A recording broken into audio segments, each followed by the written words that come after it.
Hey everyone, and welcome back to another episode of The Progressive Bitcoiner. I'm your host, Trey Walsh, and today we have on the show my friend, Kent Halliburton.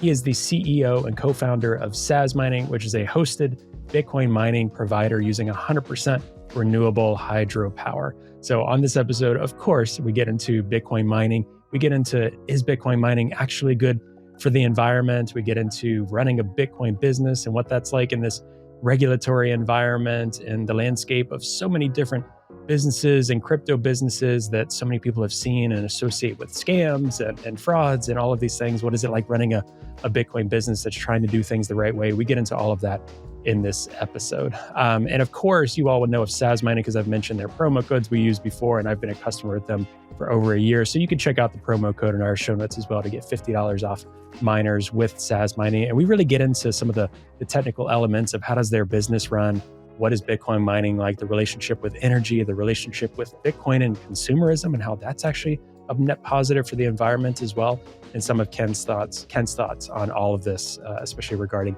energy. So this was a really great and fun conversation that I hope you all will get a lot of value out of. And I'm trying to do a little bit more of playing devil's advocate in some of our conversations, because I'm very mindful that we're heading into an election year. We're heading into crypto becoming a bit more of the mainstream conversation, and folks are lumping in Bitcoin and crypto, of course, in general. So trying to really understand someone who might be coming into the podcast listening that doesn't know anything about Bitcoin or a lot of what us progressive Bitcoiners talk about in terms of the environment, human rights, those kind of values, and really approach these conversations as a skeptic. You know, how would someone view this conversation? Would they view it as greenwashing? Would they have other questions about Bitcoin and the environment and things like that? So you hear me doing that a little bit in this episode and with other episodes coming up in the future as well. But thank you as always to everyone for listening, for sharing, for supporting our show and all of those things. I really, really appreciate it. And be sure to like and subscribe to all of our channels if you haven't done so already. And like I said, share far and wide with friends who really need to hear the message that Bitcoin is for everyone. Bitcoin is for human rights, pro-environment, and those kind of things. So anyway, I'll let you all get to this great conversation with Kent, and we'll see you all again next week.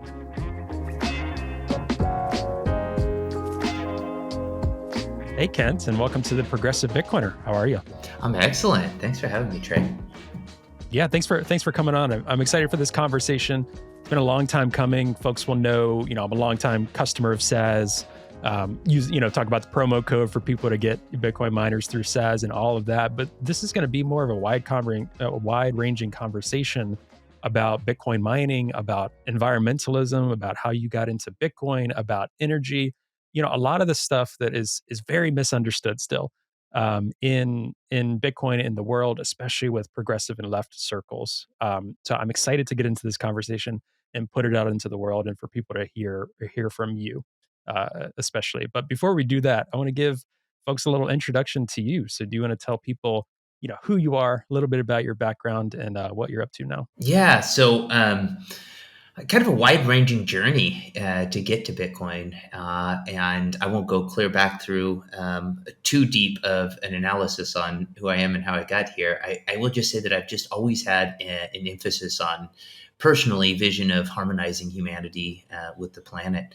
And so that led me into a career in rooftop solar out of college. And then eventually from there, I took a couple years sabbatical and fell in love with both a Portuguese woman and Bitcoin. This was circa 2014, 2016. So restarted life for myself in 2016.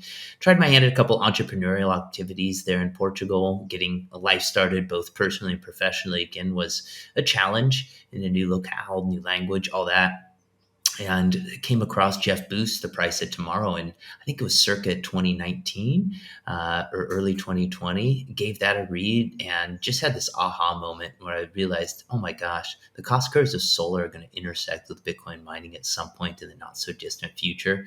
And my passion for Bitcoin combined with my former passion for solar could collide. Like, that's where I need to be. And so I heard Will, the founder of Sazmining, talking on a solar podcast. I reached out to the host who I happened to know and asked for an introduction, and came on board to Sazmining in January of 2021. Helped Will raise some capital for a completely different direction Will was thinking the company should go. And it wasn't enough. It was for a couple of shovel-ready mining projects. And we had a good think about it. Will came up with the idea of, hey, why don't we build this web application that makes it easy for people to mine, kind of in the same way that Uber came along and unlocked the ride-sharing service. Like, why don't we do that for Bitcoin mining and make native Bitcoin acquisition, attempt to make that the default way that people acquire their Bitcoin. And so that's what we've been doing ever since, basically October 2021 is pursuing that mission. Now we've got a couple of sites, one in the U.S. in Wisconsin and another in Paraguay that are almost the one in Wisconsin's at capacity, and we're about at capacity in Paraguay. So really happy with our progress, and mining only on excess hydropower is a pretty delightful position morally to be in too. Yeah, and I know I will highly recommend folks, listen to our other episodes. We could do a deep dive into Bitcoin mining. There's so much always to talk about and learn about. We've done that on a few episodes recently, and always more to do. There's so many books and topics that explore that as well. So really, for this conversation, or for our audience to know, we're going to focus a little bit on some nuts and bolts of your Bitcoin business. I think some thoughts about where the narrative is at about Bitcoin mining and a service like yours, right? Because there's two. I don't want to speak for you, but I think there's two narratives that folks like yourself might combat, right? There's the one of Bitcoin crypto business, right? There's been a lot of scams in the crypto Bitcoin space. More about the company, not about Bitcoin itself as an underlying asset or Bitcoin mining, right? That is very open, that is very easy to see, and a little bit more challenging maybe to understand. But there's been cloud mining companies before. There's been crypto companies that have come and gone, and then also Bitcoin mining. There's been a lot of environmental narratives that we're combating around Bitcoin mining, about how it's really harmful for the environment and about how much energy it uses, and that, it's refiring up coal plants across the planet, and it's going to warm our planet far past any other industry, all of these different things. So for you starting off, I think jumping into Bitcoin from solar, what made you really intrigued? You alluded to it a little bit, but what made you really intrigued about taking that leap from solar into Bitcoin mining, and what was there for you in a little more detail about energy and made you so intrigued to do this and go forward with something like SaaS mining? So it's fascinating. The connection for me was actually quite obvious by about like 2019, 2020, that Bitcoin was going to be this transformative technology in a dramatic way. And while I've always thought that the grid transformation and the energy transformation side of things that Bitcoin is pursuing is interesting, and that's where I'm putting, my life force and my focus in building SaaS mining here, I actually think that the bigger impact will come from the changing of individuals' time horizons that adopt Bitcoin. And I say this from having observed the behavior of individuals as they adopt Bitcoin. And without exception, every single individual that I've seen that has come to fully grok Bitcoin, their time horizons have shifted, and they start to think in longer term, and they start to focus on saving Bitcoin. And saving Bitcoin means to defer purchase decisions into the future. And so what I see is, in the aggregate, as Bitcoin adoption goes up, humanity's consumption is going to go down. And consumption, I see, is actually the biggest driver of our disharmony, let's say, with the planet. So the consumption side of the equation actually inspires me a lot more than the energy side. But the energy side is a fascinating aspect of Bitcoin.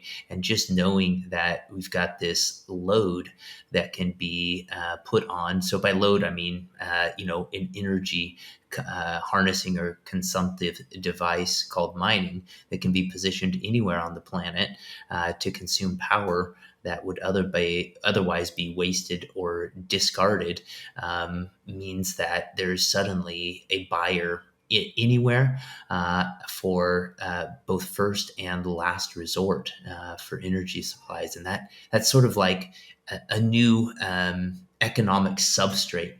I think, Kent, when you talk about the consumerism angle and the spending angle and the time preference angle of Bitcoin, I think that's one thing that not a lot of people outside of Bitcoin would fully understand, kind of the time horizon and deflationary aspect of Bitcoin. So for you, can you elaborate a bit more on, okay, people get Bitcoin, they want to save more. Can you talk a bit more just about that deflationary aspect of Bitcoin? Because not only are we talking about ways in which Bitcoin can be quite beneficial for the environment on the Bitcoin mining side, but what it does to consumerism and just our psyche in so many ways in societies and what that could look like. Yeah, it's not apparent. You're right. At first, what I just described, it's sort of a realization that dawned on me after several years in the space, and I was noticing how my behavior was changing, and it came down to a very simple fact. Like I had become convinced after reading and researching and listening to many people talking about Bitcoin that this wasn't going away. This was the next evolution in monetary technology, and every other time there had been a better form of money, humanity had shifted to that better form of money because it represented an improved technology. And so, seeing that, it seemed inevitable that Bitcoin's adoption would occur, and believing that, that meant that the price was going to go up. And so, the next conclusion that a person reaches in that line of thinking is, okay, if my purchasing power is going up, that means everything that I use my Bitcoin for today to purchase, I could maybe have purchased more of that thing in the future. And so every purchase decision then becomes a sort of fight with yourself when it comes to Bitcoin. Am I going to spend my Bitcoin today, or am I going to save it because I will be able to purchase more with it in the future? And so you begin to have discussions between your present self and your future self as to what makes the most sense. And I just think it's a difference in savings technology, and the fact that the number is going up over time that drives that change in individual behavior. And again, as I mentioned, every Bitcoiner that I've seen sort of wrestles with that same choice. And in the aggregate, you put all the individuals together, and that means there will be societal level shifts in terms of how we function and behave once Bitcoin's adoption increases to a larger percentage of the populace. Yeah, I'm going to play devil's advocate a little bit and push back on that because I think, Sure. some what this is kind of a separate conversation that we won't necessarily do, but obviously you and I know there are a lot of economists and a lot of folks that talk about the necessity of inflation, that society will collapse if we operated at a large scale in the way that you're discussing, or that it creates this potential hoarding mentality. I can imagine someone who's not in Bitcoin hearing this. Well, that just will make people feel really greedy and want to just hoard and not support people, support communities. So I'm curious your take on that. How would you respond to someone that says, um, a little bit tidbit on like how society would operate and what it does to the individual in terms of a hoarding mentality, if someone were to think of it? Because I've gotten that a lot before when talking about, Bitcoin and its savings technology. Well, I think first of all, I think I've come to see the word hoarding as being coming with a lot of emotional baggage.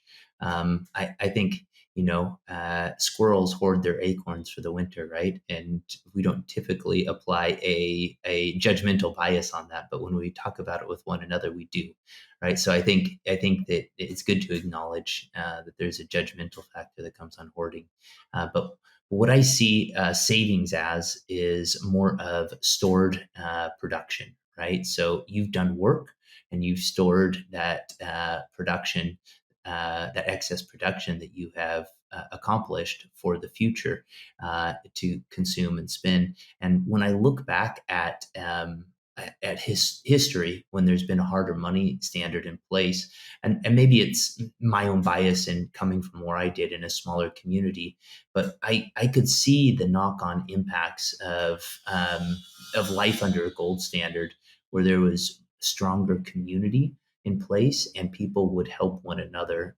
individually because they knew each other and people were wanting to get along. I think that we've abrogated our responsibility to one another in most of Western society, and given that responsibility to the government at this point. And I think a hard money standard, because the government doesn't have seniorage at that point, the ability to print the money to be able to fund these types of programs that often are abused, and the money gets drained away and not actually to the target individuals that are trying to be helped. But I think that that goes away and becomes a lot more decentralized as individual community groups and the people that are producing in excess look around them and say, hey, we're all in this together, let's help one another out. And that's what I experienced a little bit more. And I know it's kind of where my parents came from a bit more, coming through the pre fiat era in their lives. So that's my sense as we go back to. I like to think of it more as ancestral wisdom more than anything.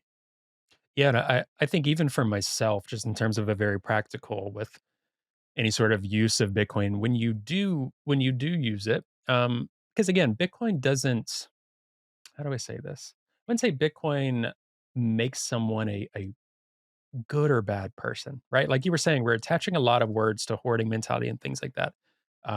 Bitcoin in a book coming out in the next few months, Resistance Money, which we'll talk to the team about that. I was lucky to get an advanced copy and read some of this. Some of the first line is Bitcoin is for enemies. Bitcoin is for dictators. Bitcoin is for that. It's also for human rights advocates. It's for the worker trying to save money. It is we're talking about neutral tools, a neutral technology, and we're assigning value to it based on different human emotions, like you mentioned, different people, right? So there are going to be people that are really great people using Bitcoin in really great ways as a value exchange, because that's what it is. In that regard, it's a neutral technology. So I'll say for me, whenever I have sent someone Sats or Bitcoin, it feels like the most meaningful transfer, because for me, Bitcoin is that thing that's not going to get inflated away. It is that thing, which is a new parallel system. It is like you are handing over this new digital gold in a way. So you're telling someone, I value you this much, that I'm going to support your art in this way, or this coffee shop that accepts Bitcoin. I'm going to make sure to do that, or buying merch that accepts Bitcoin, or you all at Sazmining, you're able to purchase miners with Bitcoin and mine Bitcoin. All of this stuff. It's just really cool, but it also feels like I am opting into that. So it's this rewarding someone with like the ultimate value for me is what it feels like when I spend Bitcoin and then replace it, right? Exit out of your dollars, your fiat into back into Bitcoin. That's my philosophy around it.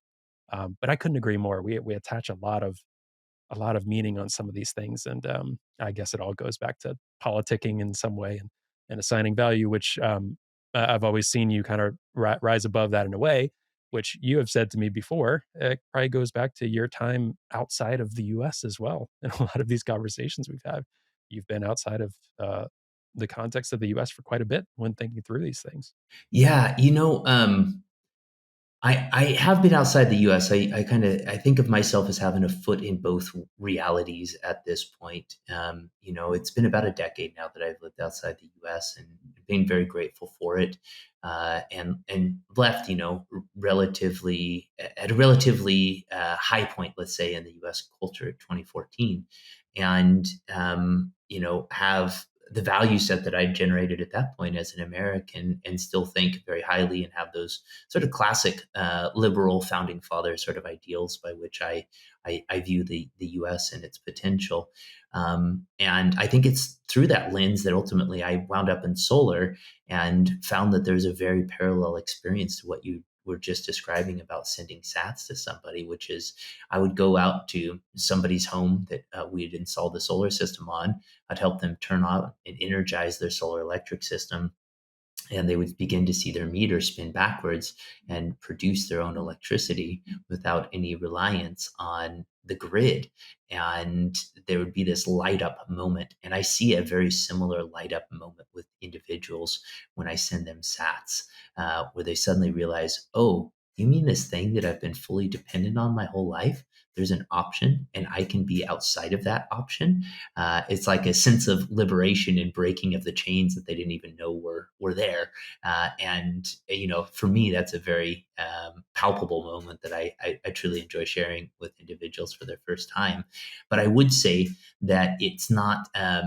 It doesn't come easy because of all the baggage that we have around words. So actually, I think there's much more baggage around the word Bitcoin at this point than anything else. In fact, we were just both commenting, before we got started here about somebody that obviously was very triggered by a sign that said Bitcoin is for everyone. That some individual stepped onto this person's yard, took the sign, and walked off down the street with it. Which is, I mean, if words trigger that much to where theft is going to happen, like my gosh, we've gotten to a very interesting spot with a word for that to occur. Yeah, it almost was viewed as like, okay, a sign for a politician that person doesn't like, let's take that down, or a sign for a cause that that person doesn't like, or a hate speech element, let's take that out, right? For for Bitcoin, and gosh, there's so many different points you can look at as to how we got here with that. There's a lot of reasons. There's a lot of bad actors that have attributed to that. There's a lot of silliness from the left progressive camp that I try to talk to a lot about these preconceived notions, or about hearing one little thing and then assuming and holding so fixed to that reality. But it's just unfortunate. It's so crazy. And yeah, before jumping on with you, I was like, in this election year, um, because I've heard a lot of people say this, and I do agree. Like Bitcoin is not and should not be a partisan issue, but in some regards, it still is. Right. I am looking forward to the day when we get over that curve to where we're talking about Bitcoin and it's kind of everywhere. You don't think about it as much. It's like the internet. There are different types of people on the internet that use the internet. That wasn't always the case. The internet, and I've said it so many times on here, people are probably sick of it, but there were very famous court cases, and the internet was thought to only be used by criminals and bad people and actors, and a certain type of person used the internet. Well, that's silliness to think of now, and I'm looking forward to the day when we get there with Bitcoin. Yeah, I am too. And, I think back I was very much influenced by reading The Sovereign Individual. One of many books that has influenced my understanding of Bitcoin. And it's not even a book about Bitcoin. It was written in the 90s about basically technologies that have shifted the trajectory of society. And they call these macro political forces. And the stirrup is one, which sounds odd, but in medieval era, the stirrup, when it came along, allowed knights to be on horses, and suddenly the technological advantage of a knight being on a horse was enough to actually transform the protection needed for individual villages, and just radically shifted the entire societal landscape. And gunpowder could be seen and was thought of as a medicine, and then we started to use it for projectiles, and so you could see it as a neutral technology that became weaponized, right? And shifted all of society, and suddenly distributed guns. And arguably that's the reason why the U.S. was able to separate from um, the UK and Britain. And so, I do think that Bitcoin is a neutral technology. However, I do think that it has knock on political, not even political, but societal implications. And the incumbent power system that exists is always going to resist a disruptive force. And to me, that's almost just like a natural law that occurs. It doesn't matter what incumbent system we're talking about. And, Bitcoin is a disruptive monetary force.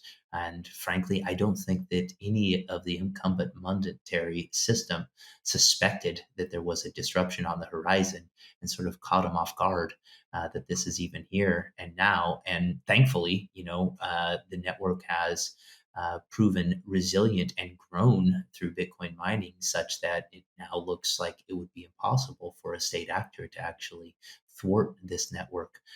And so it's very unique how this circumstance even came to be. But I think the more that it grows, the more that it is a threat to the incumbent financial system. And then the messaging and the politics that come out from that is a lot of what we're experiencing is, people taking their favorite leader and what they're saying and just running with those ideas without doing the thought themselves. That is the hard thing with Bitcoin is, you have to do the work to get it. Like you really can't listen to other people. You can listen to their ideas, but until you research it yourself and understand it, like you can't really get your head wrapped around it, and you can't get the conviction necessary to stay the course. Otherwise, you'll have weak hands, so to speak. You'll buy your Bitcoin without conviction, and then the first 30% drop, you'll be out the exit.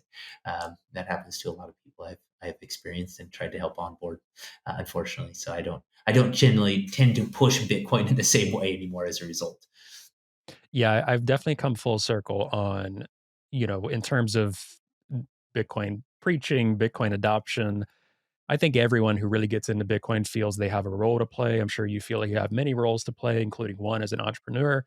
For me, it's kind of like putting out content and having it accessible, having it present, having it try to be in as many places as possible, and having people, when they are ready, access that. I don't like being preached at or spoken at about you should do this, you should do that. So my assumption is that other people, there are very few, maybe 5 to 10%, will really take well to like, you should buy Bitcoin right now. You should do it. It is the greatest thing ever invented on planet Earth. Sometimes it sounds a bit scammy when we talk that way. Other times, someone will do just like you said, and they'll buy it, and then something will happen. Some geopolitical event or something will make investors fearful, and they sell Bitcoin, and then the price crashes, and they're like, "Gosh." Then they'll say this is a scam, even though price crashing is not the same as a scam, but it's a whole other conversation. So yeah, I for a while now, I think a lot of the people I respect most in the community, and I think most in the community are saying, go out there and learn Bitcoin, like learn it for yourself, like what appeals to you as an individual or your family or your context, whether you're in Namibia, whether you're in China, whether you're here in the U.S., whether you're in Latin America.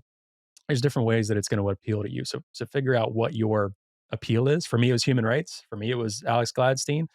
And for me, it was hearing the Trojan horse case. When I had given up on solutions in the world, I'm just like, well, corporations are going to do their thing. Governments are going to do their thing. I'm not sure what we're looking at here. But then hearing Alex talk about that power struggle that you were describing, that man, Bitcoin does great things in his words for the little guy, right? Like Bitcoin is very empowering for the little guy. I was like, oh, okay, I get it now. I get it now. And also, okay, yeah, nice in a retirement account, but oh wow, this other thing is very cool.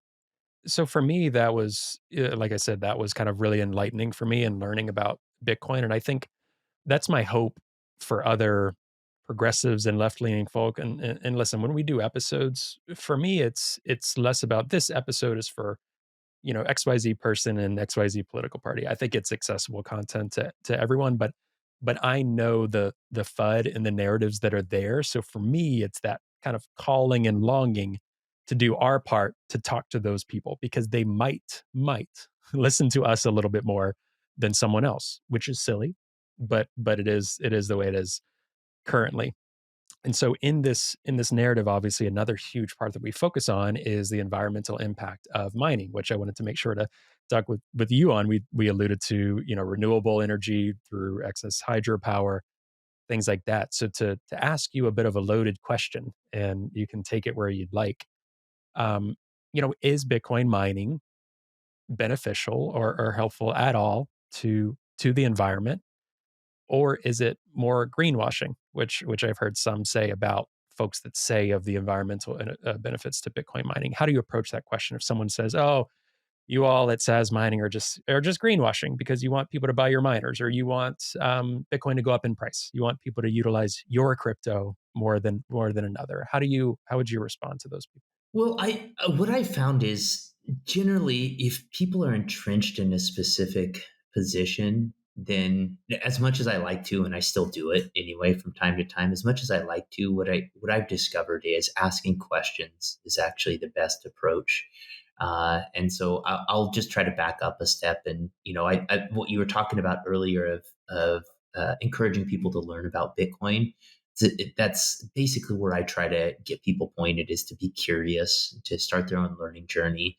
And I do encourage people to buy a small amount, say $50 worth, just so they've got some skin in the game and it'll keep their attention. I do think a small amount of Bitcoin is good for um, keep them focused. But somebody that approaches me with that type of ideology, I want to know where they came from. Why did they think that?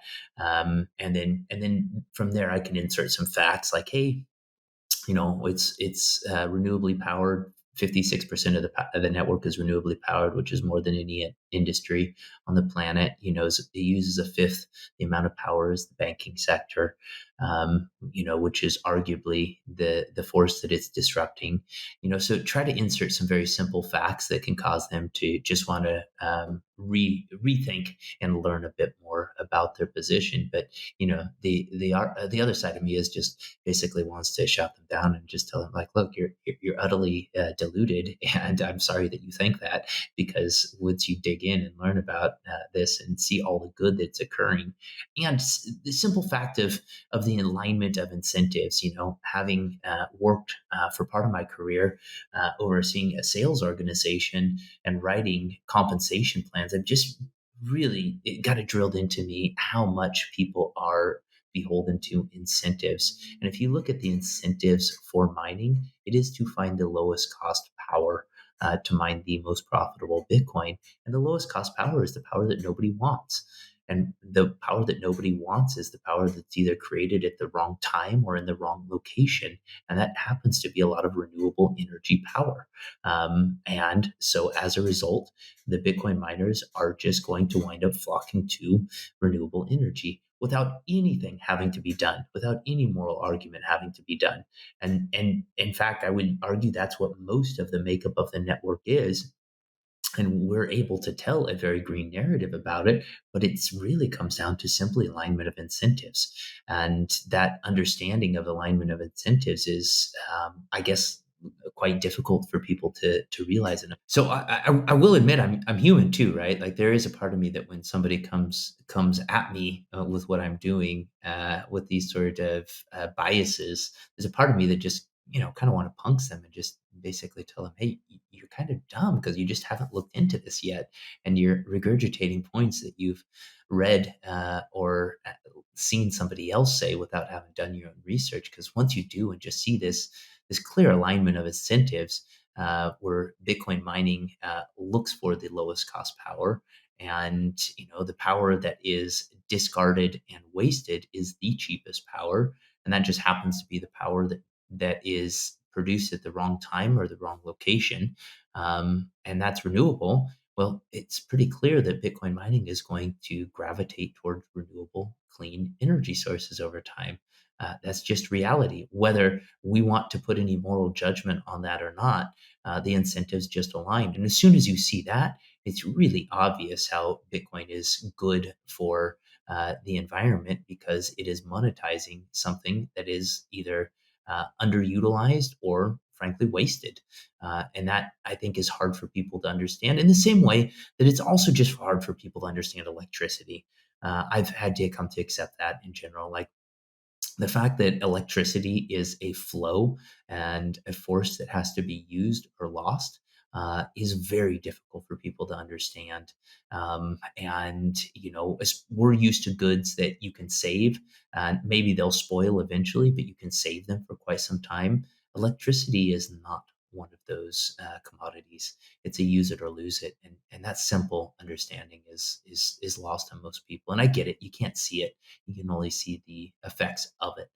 So it does make sense why people would have that struggle. But yeah, it's basically that argument for against Bitcoin mining is comes down from my perspective to ignorance, even though that's not how I respond to it when somebody brings it up. Hi, everyone. Hope you're enjoying the episode. Today's episode is brought to you by Bitbox. Now, Bitbox is a hardware wallet that's open source, incredibly secure and easy to use, and it's what I'm using to safely secure my Bitcoin in cold storage. Now, I know self-custodying Bitcoin can really be intimidating, but Bitbox is designed for ease of use without compromising on security. It's USB-C compatible and allows you to easily back up and restore your private keys with a micro SD card, which is really cool.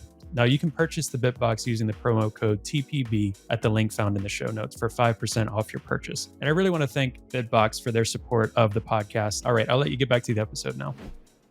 Yeah, and in a way too, because that's a totally human response. I think sometimes it can be hard because there's more and more. I got into Bitcoin not that long ago. I've said a million times on the show, like early 2021, and the past 2-3 years in the space, there's been so many environmental beneficial, easy to digest at a surface level understanding of when we say Bitcoin is good for the environment, what do we mean?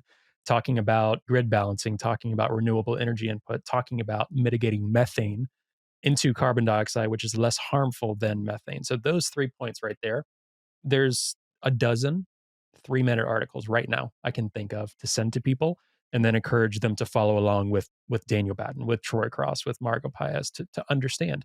For me, that was kind of enough initially hearing about those things. And then people can take deep dives into, like, we had Harry Sudek on recently and he recommended this like monster, like energy book, about how energy and civilization and very, in hairy fashion, which people can take a deeper dive into. But, I think that's part of the thing. Like before I got into Bitcoin, I didn't know a thing about energy and markets. And I still, there's always more I can learn, but started to get a better understanding of how grids actually work, how energy generation works, how we need to be using more energy, not less, if we're going to keep up with life and the way things are going, and a technological force, which I know you completely agree with.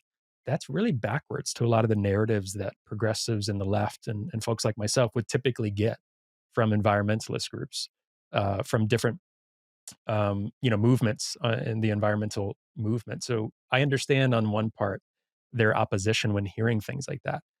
But if your argument is we need to use less energy and any use of energy that I don't agree with, so some people think Bitcoin is just not worth it, it's hard to start a conversation there. So I do understand that point. And sometimes you shouldn't push it with those folks. And honestly, those folks probably might not even be listening to the podcast because it has Bitcoin in the podcast title, right? So usually it's people that are secretly looking, or they saw an article and they're like, huh, okay, maybe it's not all bad. Then they start listening, and then they're ripe for taking the launch from here into that. So I couldn't agree more with that. That's right. People get there at their own speed. I mean, that's where, from my vantage point, I look at Bitcoin and I see that Satoshi Nakamoto, he created this system that ultimately harnesses human self-interest. Every actor that participates with the Bitcoin network is doing so and can follow their own self-interest, greedy impulses to the nth degree. And as long as they follow the rules of the internet, of the network, it causes the network itself to thrive. And to me, that's really the core innovation of the Bitcoin network, is harnessing human self interest, because I don't believe that there's a more powerful force on the planet, social force on the planet, than our self interest. And seeing that leads me to believe that Bitcoin's adoption is inevitable, and for it to occur in a timely manner, we do have to fight for it. All right, so we've talked about the environmental side. We've solved everyone's questions on environmental concerns around Bitcoin, right? Just kidding. People can learn more. There's plenty of resources, as we were saying. But the other side of this lovely FUD and misinformation environment we live in is sometimes people hear Bitcoin and they think, that's kind of a scam. Wasn't that Sam Bankman-Fried, Tom Brady, FTX, crypto? This business comes, this one falls, this one comes and goes. Some people have had experiences specifically with even cloud mining services and all of this. So you, as an entrepreneur in this space, leading Sazmining, leading the efforts there, what kind of responsibility do you take when thinking about this? And I've talked to other miners about this, other people in the industry, that it's kind of like, fortunately, unfortunately, this industry, our lovely industry of Bitcoin, is going to be extra scrutinized, right? If any little thing is dropped, they'll be on you, even more than any other industry right now. Maybe AI will be second and coming, other things, right? But in terms of Bitcoin, there's extra scrutiny. I think there's a lot of people that care about the integrity of what they're doing because they think Bitcoin is so important. So they want to run integral operations. But I'm curious for you, about how you approach that, with all of those facts and even the misinformation that exists about crypto and Bitcoin companies, things like that. Yeah, it's difficult, to just be clear about it. I had no idea how difficult it would be starting off on this particular venture. I just know, living in Portugal at that point in time, that I had tried mining at home, didn't have a particularly successful experience with it, and I wanted to have access to it, and I wanted it to be easy. And knowing that, and then knowing, having talked to many people, this is, circa 2017, 18, 19, about Bitcoin. One of the first things that people said when they discovered Bitcoin was, "Oh, I can go mine Bitcoin." And I knew that there's just this latent desire to access your own Bitcoin, do the work, generate your own Bitcoin. And so taking all that together, and having the ethos of a Bitcoin and the community, as my backdrop, really have shaped the SaaS mining platform to align incentives, to give people that experience as close to having full control of a mining experience with the ease of access as possible. What I mean by that is, we've built this web application that's traditional e-commerce, where you can come choose your own Bitcoin mining rig. And it takes us about a month to purchase that and get it shipped from China to our site where it's deployed, our data center where it's deployed. And once it's deployed or available on the rack space, at that point, we have our clients set up their service plan, which was going to cover the cost of their power and maintenance. And then Bitcoin mining rewards are starting to be generated directly to our clients' wallets. Now, the way we've developed our business is actually, the economics are very, very simple.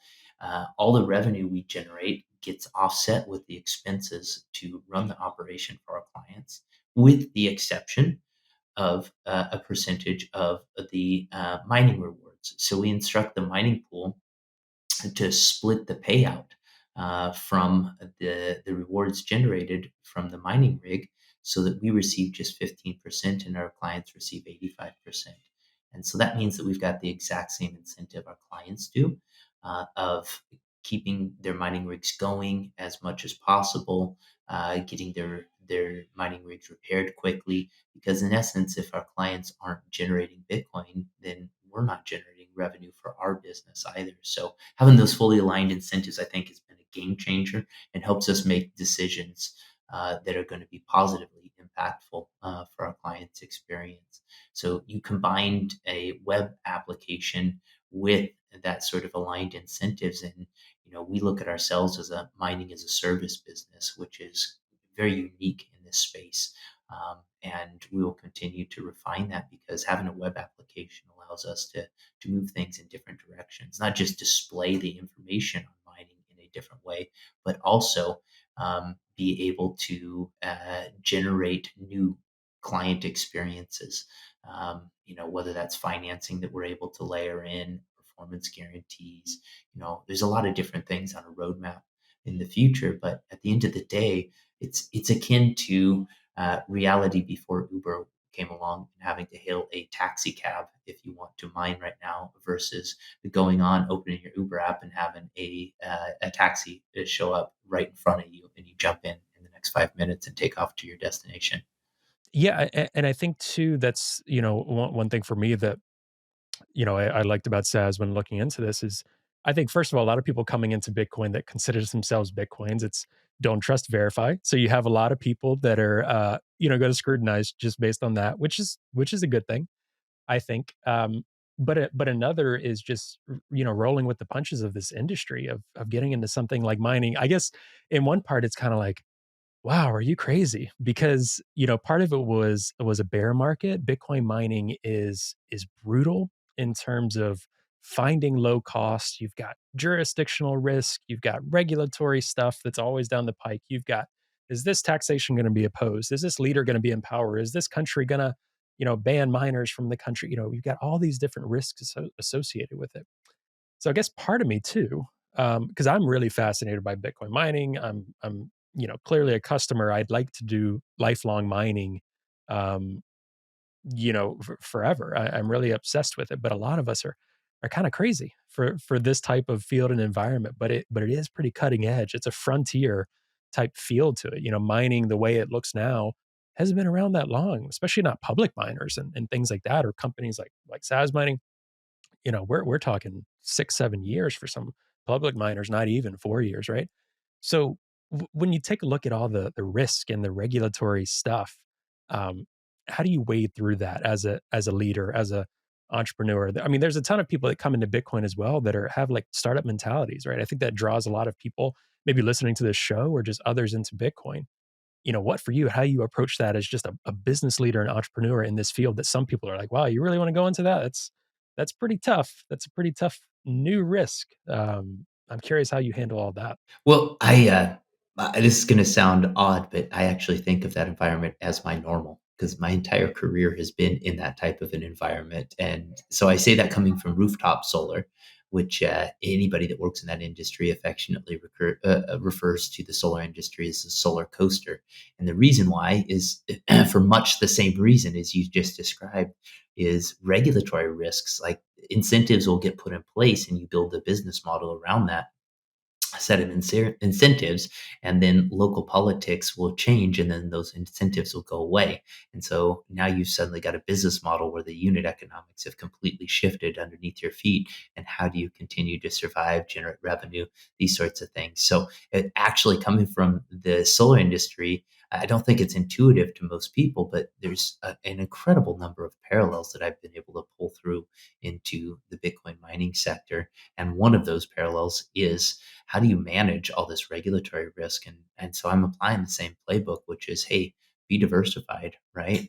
Don't have all your eggs and your revenue being generated in one basket. And so for us, even at our early stage, we had our first data center procured in Wisconsin, and second, we went to Paraguay.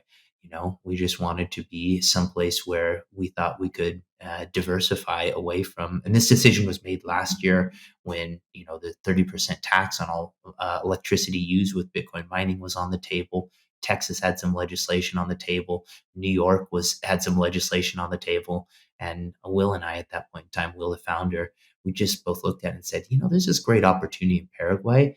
Why don't we go there and just kind of avoid and let the dust settle? It seems like it'll settle okay, but we need to find clients that are going to be willing to come in and mine with us in a facility, and we need to find clients that aren't going to be worried about those regulatory risks. And the alignment of incentives in Paraguay were really astounding.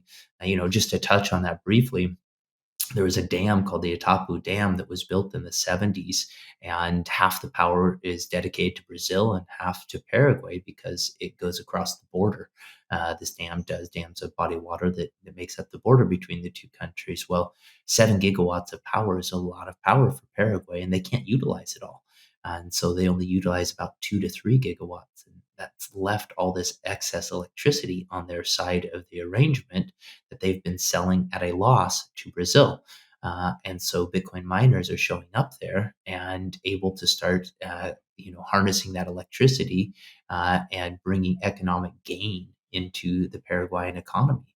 And when I looked at that alignment of incentives, I just said, my gosh, the local politicians are going to embrace this because we're going to be bringing jobs and economic growth opportunity to their country. And indeed, that's what's occurred. And read the tea leaves correctly on that one. But there was hubbub about 6 weeks ago. The Paraguayan government, there was some officials that wanted to put a ban on Bitcoin mining, and instantly the economic ministry came out in support of it. There's now a proposal to make Bitcoin legal tender. So, the action beget a much bigger reaction. And it seems like things are moving forward in a very, very positive way for Paraguay as it relates to Bitcoin. So, anyhow, all that is to say, where we look at these incentives and these risks, and I think of them personally as par for the course in business because of my experience. But yeah, it makes it, I think, a unique personality that is willing to tackle those challenges. And thankfully, I think most Bitcoiners are of that particular persuasion. Yeah, and I want to touch on one point you brought up too. That one thing that I've found really cool is some of Bitcoin's best moments, and by that I mean, Bitcoin companies, just individuals with better rights or access to Bitcoin and being able to use it more freely and things like that. come out of some measures that are considered quite draconian, or some things that seem negative in the moment, like the Paraguay situation. That was a maybe a week turnaround where there was so much feedback and so much facts about, whoa, this is actually like going to bring more money and growth to the economy in Paraguay. Let's hold up. Let's figure this out. But it kind of came in light of those measures from some representatives. So I thought that was really cool. It's like you sometimes you bring that FUD, misinformation, whatever kind of fear about Bitcoin, and then immediately you take one step back, take two, three giant steps forward. So sometimes when FUD narratives come up, people are like, "Oh my gosh, this is terrible for the industry. This is terrible for Bitcoin." More times than not, it bends in a good way for Bitcoin, which is really cool. And again, with facts on our side, this isn't bending in a way that's manipulative to Paraguay. It's actually they're just like, we're going to make more money doing this Yeah. with these Bitcoin miners. That was so cool to me. Yeah, it really was cool. Just see the numbers quantified as quickly as they were by the industry, and just industry basically just raise their hand and say, "Hey, Mr. Paraguayan government, do you guys really want to leave $200 million in tax revenue on the table? Because that's what you're talking about doing, is removing that from your economy." And a bunch of folks that were in the government said, "Yeah, we're actually seeing this money come into the coffers. So." Okay, if you guys want to shut this down, but you're kind of cutting off your nose to spite your face. And so, the politicians that were sort of in the middle and didn't understand what was going on were suddenly like, oh, wow. Yeah, let's embrace this. And kind of back to an earlier comment, part of the conversation we were having, Trey, about those incentives in Bitcoin and how it harnesses human self-interest. Like, that's what I see even within like the incumbent financial system that Bitcoin is disrupting. Is there are individuals that make up that system, and certain individuals are seeing that Bitcoin is this positive catalyst, and they're going out and buying their own Bitcoin because they see that the number is likely to go up, and they're wanting to make their own gain.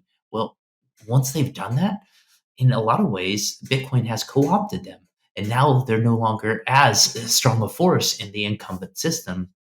And I think that that's what we just saw play out in Paraguay, is that co-opting of the incumbent system, because certain individual actors in it have seen the light of their own self-interest and are pushing back. So it's interesting how that adoption occurs within Bitcoin. But I find it fascinating, and just part of the game theory that, again, continues to make it inevitable in my mind that Bitcoin will eventually succeed despite the setbacks along the way.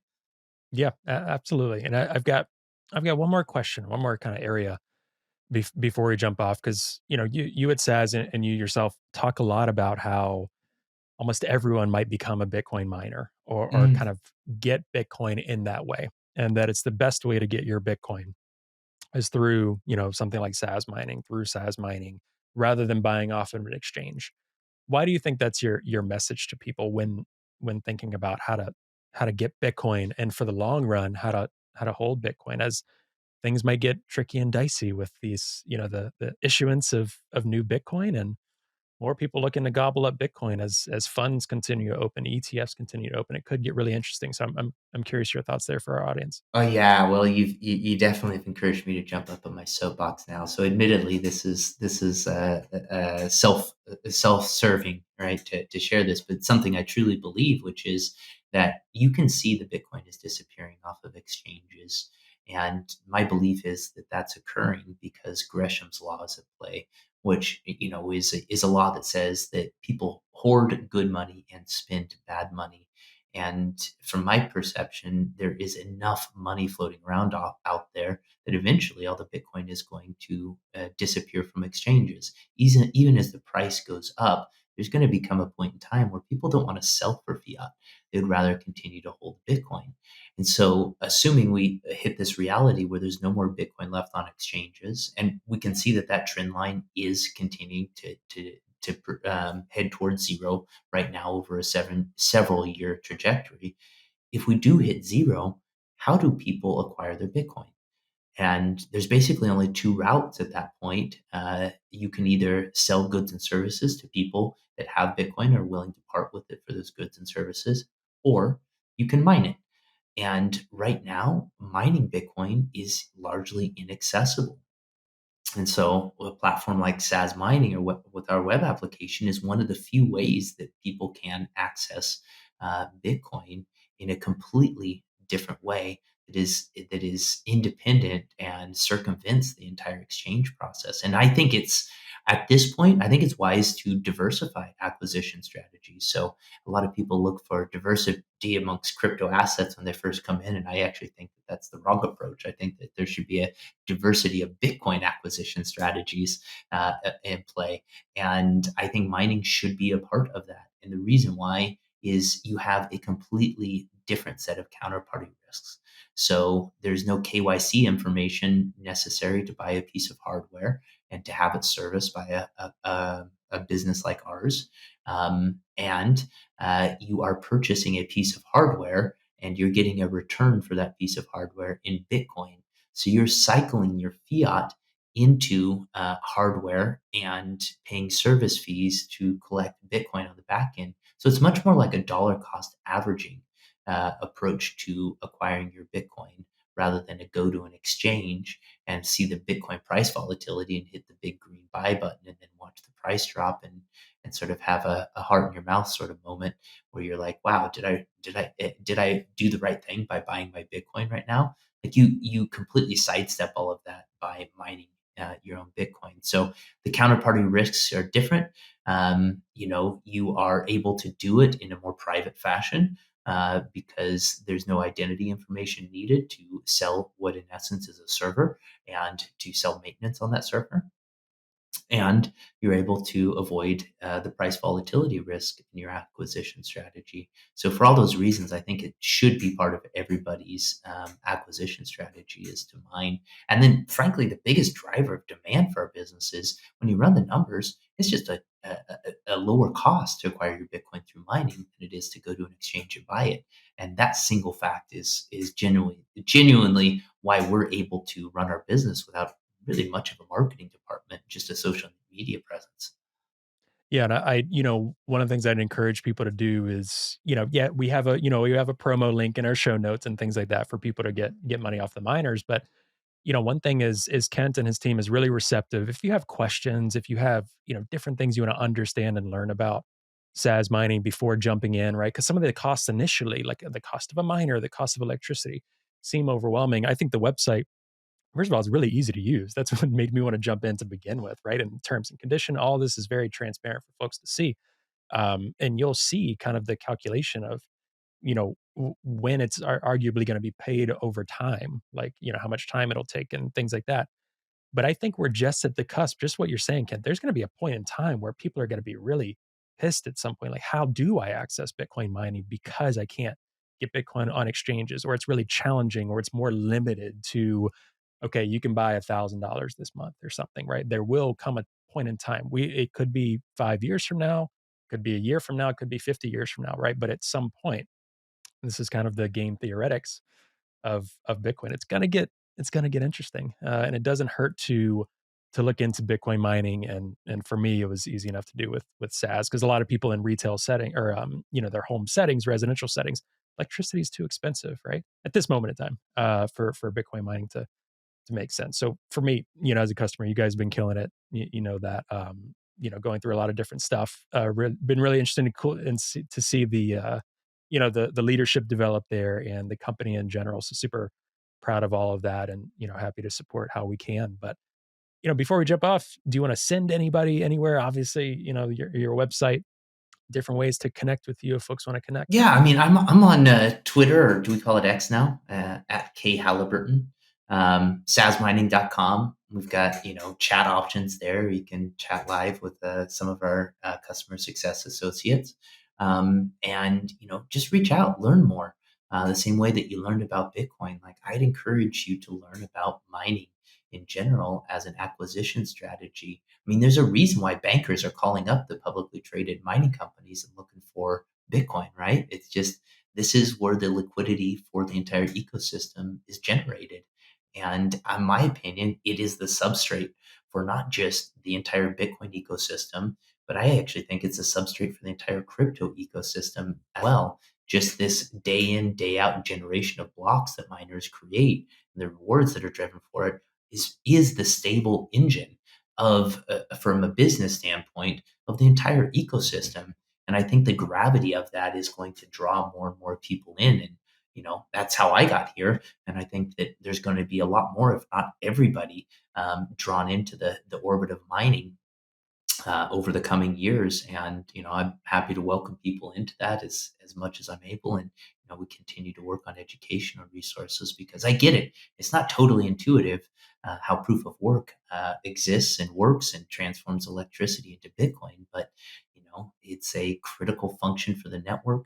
And as a Bitcoiner, I love seeing the social layer that we're developing through Saz mining come together because even our clients, they get involved. Some of them don't understand mining, and the longer they're involved, the more it's like, oh, okay, I've got the incentives, and those incentives are driving me to actually understand this in a deeper, more compelling way. So it's like we're on this learning journey together. We've got a VIP Telegram group where you can see people learning on the fly, and it's really cool to see how where people are with their stage of the journey. Yeah. So anyway, long-winded response to all that, Trey, is just to say, hey, jump on in. The water's fine. You're gonna love the experience with mining, whether you choose to do it now or in a few years. But just know that it's probably on the horizon for you to become a miner. Yeah, I'd agree, and I think the facts speak for themselves with this. But thank you so much, Kent, for this conversation. I know we'll be talking soon. And everyone, check out Sazmining. Learn more about Bitcoin mining. We've got a lot of other shows and resources that talk about it. There's more and more articles coming out about it, so it's definitely an exciting time to learn more about it. But thank you so much, Kent, for jumping on.